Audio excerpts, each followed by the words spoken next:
Who do you got for the worst defense in this division? So, no surprise, this is going to be the Texans here coming in fourth in this division. And look at their numbers. I want to start with the numbers from 2021. 27th points allowed, 31st in yards allowed, 23rd in pass yards allowed, 31st in rush yards allowed, 12th in takeaways. How they were 12th in takeaways and so bad everywhere else, I don't exactly know. Really, the only good thing that the Texans did was draft Derek Stingley Jr. I expect Derek Stingley Jr. to be a very good cornerback in this league, and I think the Texans had a good draft. I want to get that. I just want to put that out. I think the Texans' 2022 draft was pretty damn good. To me, I just don't understand how you look at what Derek Stingley did and what Sauce Gardner did in college and say, yeah, I'm going to take Derek Stingley over Sauce Gardner in this draft. You know, like Sauce Gardner was sitting there in your lap at 3. He didn't allow a single touchdown in college. I don't care who you play for, what level of competition you play for. Like, football these days is catered to the offense. These guys get got. Sauce Gardner doesn't get got. But again, I expect Derek Stingley to be very good. That was just the one thing I wanted to get out there. But I don't expect this defense to be very good. They're going to have a long road ahead of them to rebuild this defense. But Derek Stingley was a good place to start. Okay. So who's third?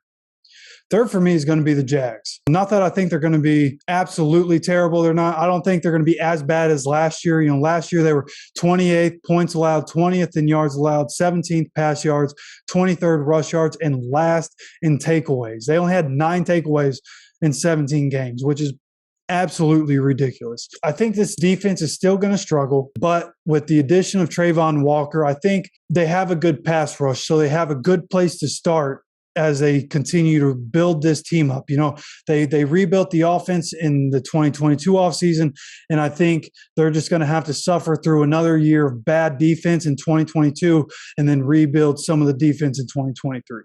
Okay.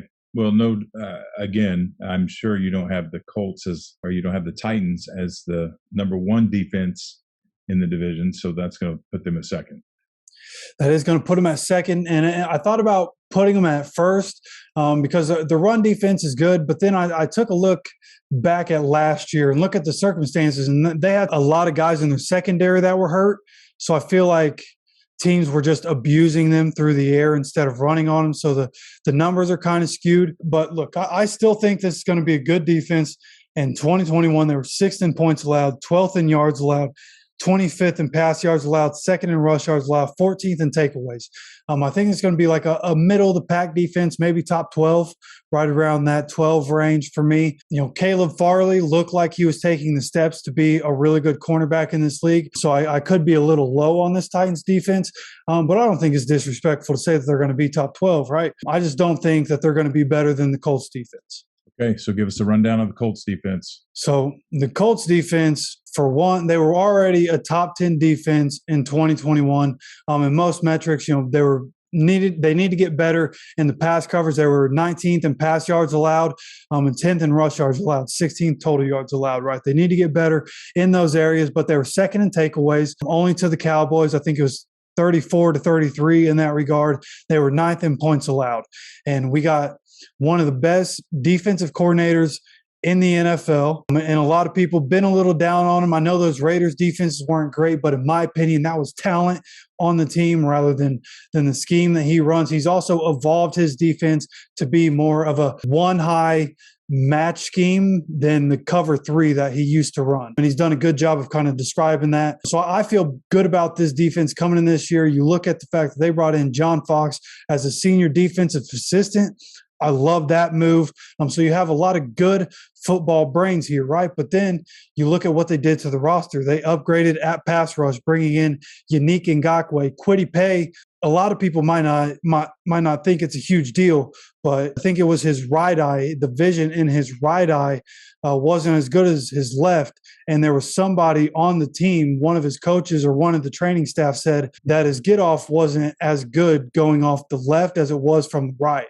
So he went, got his vision checked, got his eyes fixed, and apparently he's been an animal in training camp. I've seen the work on Twitter that he was doing all offseason. I'm very excited to see what he looks like in his second year. Pass rush is very good. Obviously, we have DeForest Buckner also on the line. Then you have the best linebacker in football already. Bobby Okereke doesn't get talked about, but a very good linebacker also. And then you look at the secondary.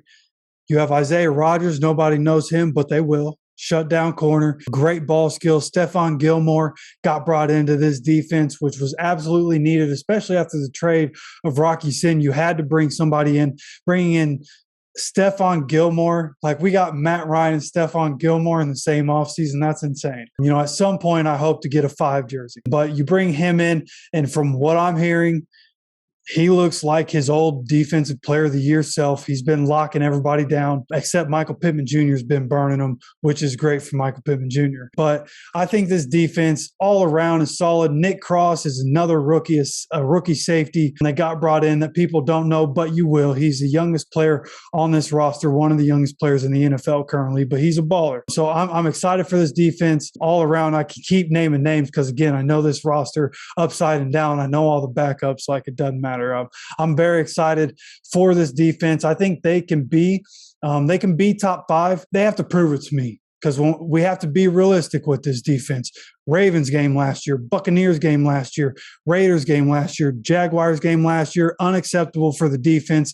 You can't, in all but the Jaguars games, had lead in those games. You can't give up double-digit leads, 2-3 score leads. So there are guys, a lot of guys that were there last year, still here this year. So they're going to have to clean that kind of shit up. But as long as they get that cleaned up, they should once again be a top 10 defense. There's one thing for sure. Irsay and Ballard and Reich have done a hell of a job. This is a top-notch from the bottom up. They're ready to win. There's just there's no two ways about it. This defense certainly fits that category. So